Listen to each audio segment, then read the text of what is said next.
Ramzan preparation series में आज हम डिस्कस कर रहे हैं सूरतों के बारे में, यानी कुरानी सूरतों के बारे में। कुरान पाक में बहुत सारी ऐसी सूरतें दी गई हैं जिनके ऊपर हम फोकस नहीं करते, और अनफॉर्चुनेटली ऐसा है कि हम उनके ऊपर फोकस नहीं करते। अदरवाइज़ हमें सारे कुरान पाक पर ही फोकस करने की तरगीब दी गई है। जैसे कि हम लोग नमाज में सूरत पढ़ते हैं, सूरह फातिहा, और उसके बाद सूरह इखलास।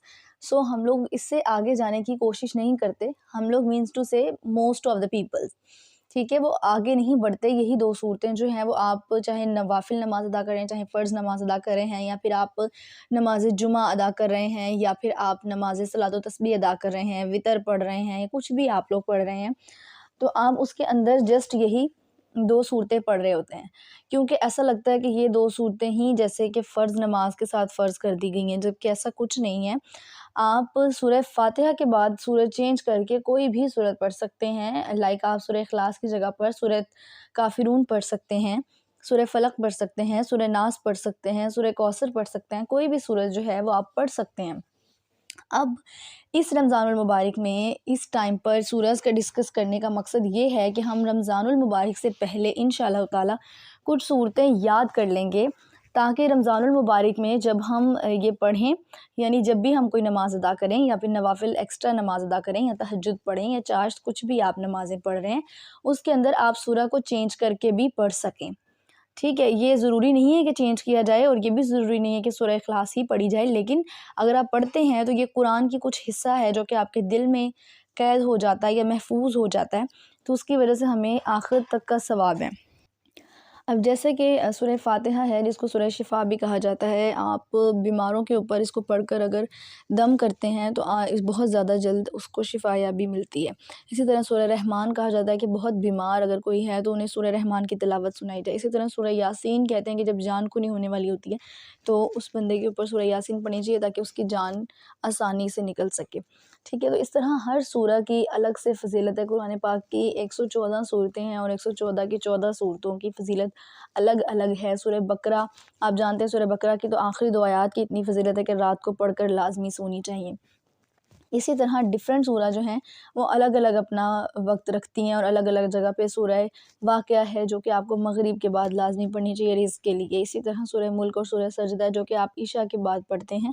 इसी तरह सूरह यासीन कहा जाता है कि फ़ज्र में पढ़ें रिज़्क़ की फ़रावानी के लिए।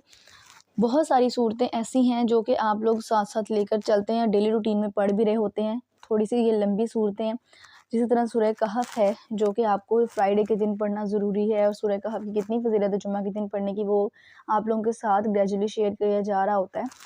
इसी तरह से डिफरेंट अदर सूरह हैं जो कि आपको पढ़नी चाहिए। सूरह जुमा है वो भी आपको जुमातुल मुबारक पे पढ़नी चाहिए।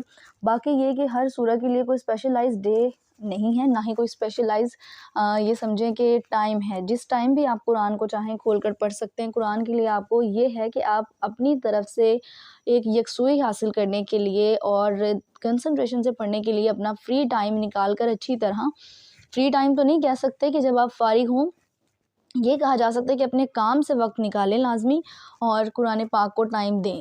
अगर आप दिन में नहीं देना चाह रहे, या दिन में नहीं दे पा रहे, बहुत ज़्यादा आपकी बिज़ीनेस है, टाइम नहीं मैनेज हो रहा, तो आप एटलीस्ट उसको मॉर्निंग में लाज़मी पढ़ें, क्योंकि सुबह के कुरान की तो इतनी फ़ज़ीलत है जिसकी कोई इंतहा नहीं है। सुबह के वक़्त भले आप 2 आयत पढ़ें, लेकिन आप उसको पढ़ें ज़रूर, और उन 2 आयत में जो भी आप पढ़ें उसको समझें ज़रूर। अगर आप उसको समझते नहीं हैं तो आपको नहीं पता चलता कि कुरान करीम में क्या हमसे कहा गया है।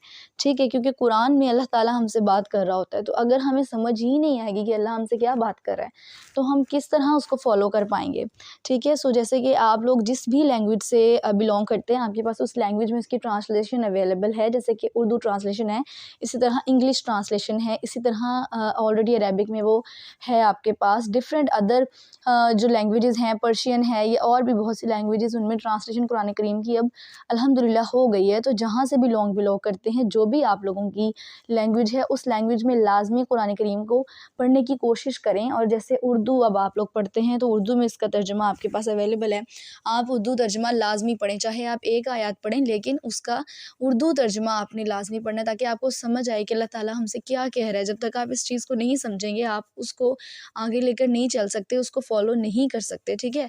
ऐसे ही उँगलियाँ फेरते जाना और अरबी को पढ़ते जाना, यूँ लग रहा है जैसे कि बस अपना काम ख़त्म कर रहे हैं, उसका कोई फ़ायदा नहीं है अगर आपको उसकी समझ ही नहीं है ये, ठीक है। सेकंड वन थिंग, जैसे मैंने आपको बताया सूरतों के बारे में कि आप जो है वो नमाज़ में भी चेंज कर कर के सूरतें पढ़ सकते हैं।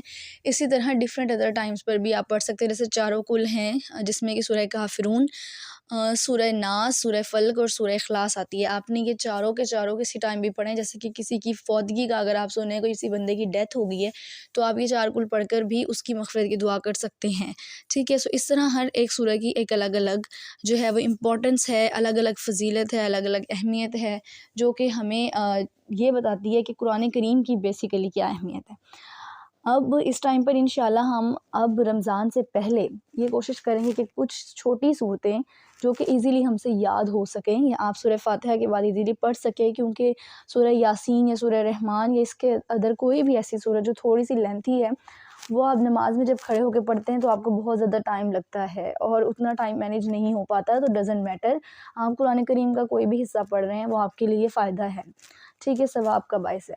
सो हम छोटी-छोटी सूरतें इस रमज़ानुल मुबारक से पहले इंशाल्लाह याद करेंगे। अब हम 1-2 दिन जो है हम इन सूरतों को लगाएँगे इंशाअल्लाह ताला, और इनको आपको याद करना होगा, और जैसे ही आप ये सूरतें याद कर लेंगे तो आपको जो है वो इंशाअल्लाह रमज़ानुल मुबारक में से पढ़ना आसान होगा। और इसी तरह नमाज़ तरावी में भी आपके लिए बहुत ज़्यादा हेल्पफुल होंगी। सूरह जो इख़लास है, या फिर सूरह काफ़िरून है, या सूरह कौसर है, सूरह असर है, इस तरह की छोटी-छोटी सूरतें जो कि आप ईज़िली याद कर सकें 30वें पारे के अंदर, उनको इंशाल्लाह हम अब देखेंगे और उन सूरतों को हम याद करेंगे रमज़ानुल मुबारक से पहले, ताकि रमज़ानुल मुबारक में हम उन्हें पढ़कर अपने लिए सवाब का बाइस बना सकें, और रमज़ानुल मुबारक से पहले हम उसे अपने दिल में महफूज कर सकें। और याद रखें कि ये कुरान है, आपको जो चीज़ भी कुरान के बारे में बताई जाए उसको कभी भी अंडर एस्टिमेट नहीं करना, ना ही आपने उसको मिस करना है, उस पे हमेशा फ़ोकस करना है, ताकि हम अपने लिए नेकियां इकट्ठी कर सकें और दूसरों के लिए भी।